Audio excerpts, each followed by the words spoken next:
Hello, my name is Lakedra.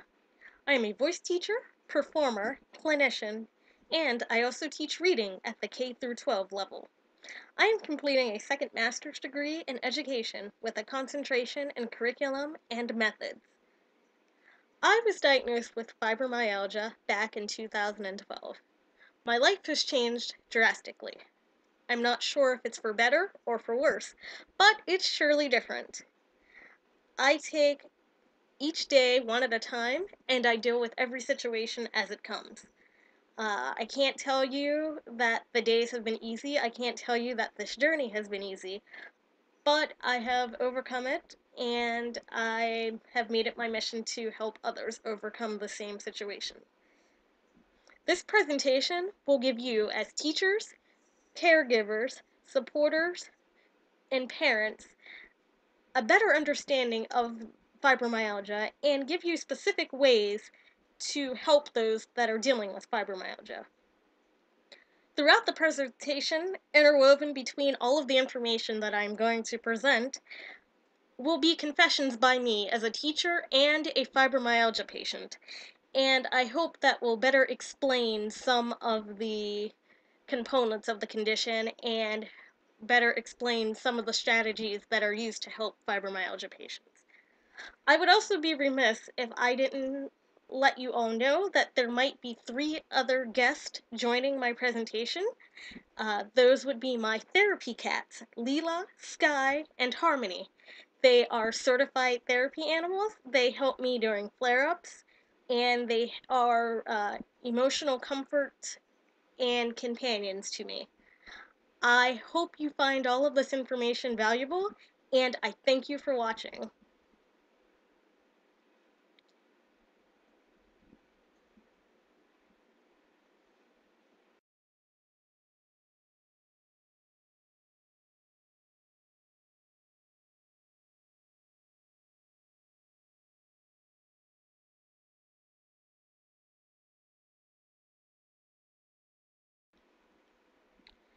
I keep my explanation of fibromyalgia pretty simple. I tell everyone that I meet that fibromyalgia is pretty much caused by our nerves overreacting. They can't tell whether we are experiencing pain or if it's just something simple like a hug. I explain it as if a normal person stubs their toe, it might hurt for 5 minutes, but then that pain goes away. If a patient with fibromyalgia stubs their toe, that pain could last for hours, days, and sometimes months from that very simple, simple action of hitting your toe.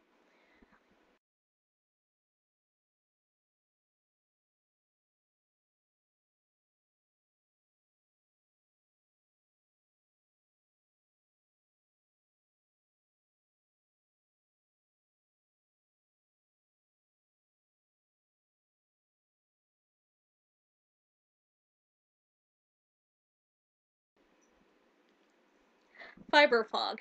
It's very intense. Sometimes it can be very scary. However, if you ever get scatterbrained, this is scatterbrained times 1,000. It can be pretty bad. My friends and I, who also suffer from fibromyalgia, we often tell stories of adventures of fibrofog. We tell stories of, you know, making 2 cups of coffee because we don't remember that we've already made the first one, or putting, you know, a popsicle in the microwave because we have no idea what we just did. So it's very intense, very scary, but there it can be humorous, and as fibromyalgia patients, we often try to see the humor in things and try to have a little bit of fun with what's going on with us. So, Adventures in Fibrofog. If you Google it or search the hashtag, you will find plenty of stories. It's kind of amusing.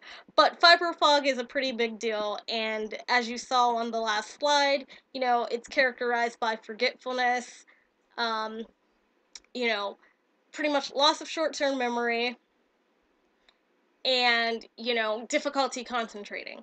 So when you have a student with fibromyalgia in your classroom and they're going through a period of fibrofog, it can be pretty intense and very scary. It's up to us as teachers to recognize that and realize that might be what's going on. The kid may not be acting out. He may be very well paying attention in your class, but he's going or she is going through fibrofog. So we have to be aware of that.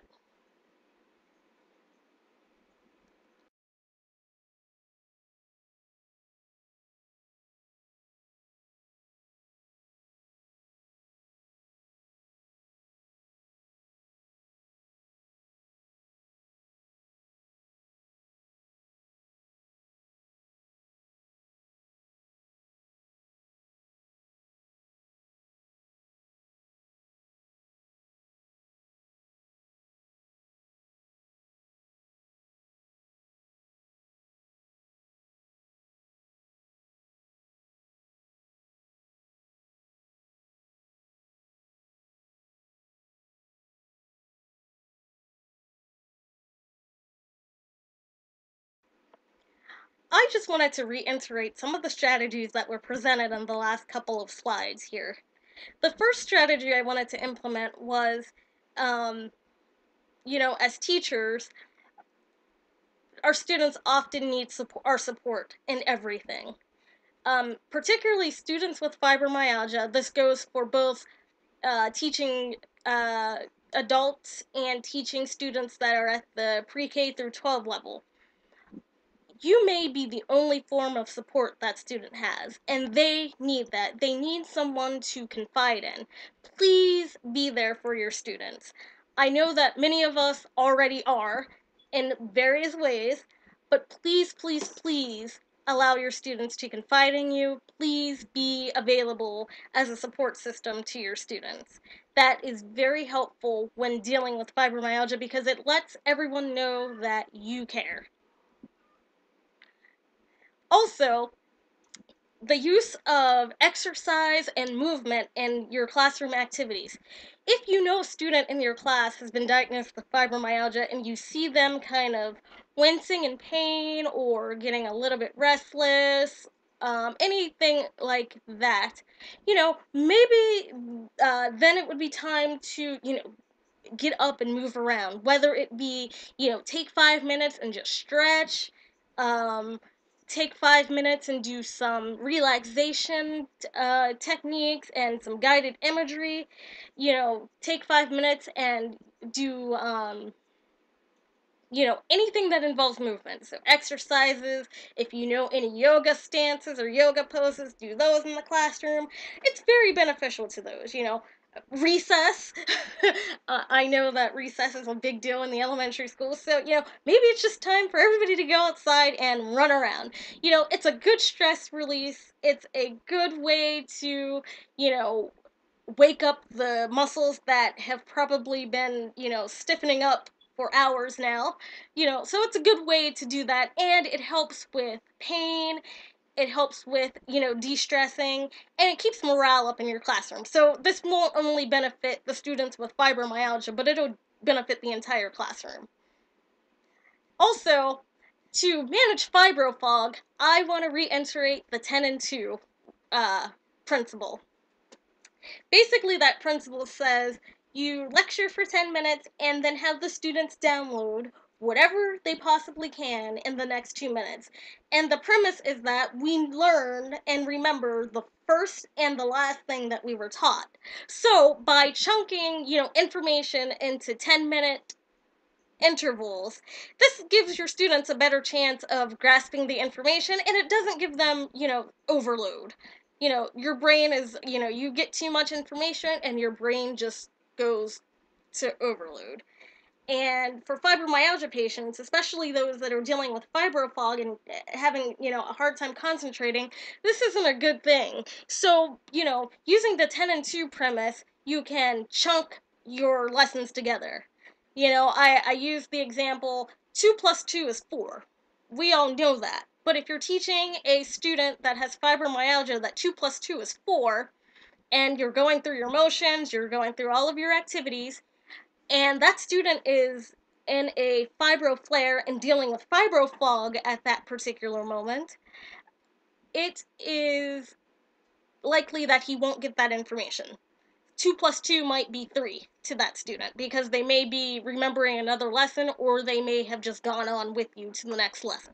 So, by chunking the information into 10-minute intervals, giving the students 2 minutes to download all of that information in whatever manner they would want to, whatever memory recall technique that works for them, flashcards, peer teaching, any of that, it'll give them a better chance of, getting that information. Also, it's helpful that we as teachers develop handouts anyway and make sure that every student has one, so that, those that may have missed information, and like I said, not just fibromyalgia students and patients, but anybody, they all get the information. So those are just some of the techniques I wanted to reiterate, and I hope you found that very helpful.